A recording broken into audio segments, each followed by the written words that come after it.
এবারের আইপিএলে রাজস্থানের মৌসুম শেষ হওয়ার পরই যশস্বী জয়সওয়াল একটি রহস্যময় পোস্ট করেছেন, যেখানে তিনি রাজস্থান রয়্যালসকে ধন্যবাদ জানিয়েছেন এবং তিনি তার পরবর্তী চ্যালেঞ্জের কথাও উল্লেখ করেছে সেখানে। এবং যশস্বী লিখেছেন, ধন্যবাদ রাজস্থান রয়্যালস সব কিছুর জন্য।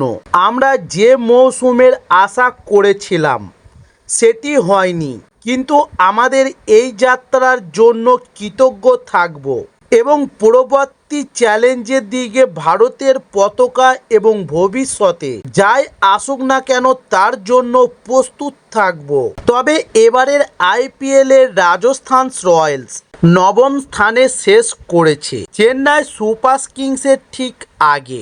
জয়সওয়াল রাজস্থানকে ধন্যবাদ জানানোর পর কলকাতা নাইট রাইডার্সে যোগদান করার একটি খবর উঠে আসছে। আসলে জয়সওয়াল তার ইনস্টাগ্রামে কলকাতা নাইট রাইডার্সের দলকে অনুসরণ করেছেন এবং সূত্রের খবর কলকাতা নাইট রাইডার্সের বিরুদ্ধে রাজস্থান রয়্যালস তাদের যে শেষ ম্যাচটি খেলেছিল সেই ম্যাচে নাইট রাইডার্সের দলের কর্মকর্তারা জয়সওয়ালের সঙ্গে যোগাযোগ করেন। তাই জানা গিয়েছে পরের মৌসুমে ভেঙ্কটেশ আয়ারকে ছেড়ে দিয়ে যশস্বী জয়সওয়ালকে রাজস্থানের সঙ্গে ট্রেড করার সিদ্ধান্ত রয়েছে কলকাতা। তবে এই মৌসুমে কলকাতারও প্রদর্শন খুব একটা ভালো ছিল না।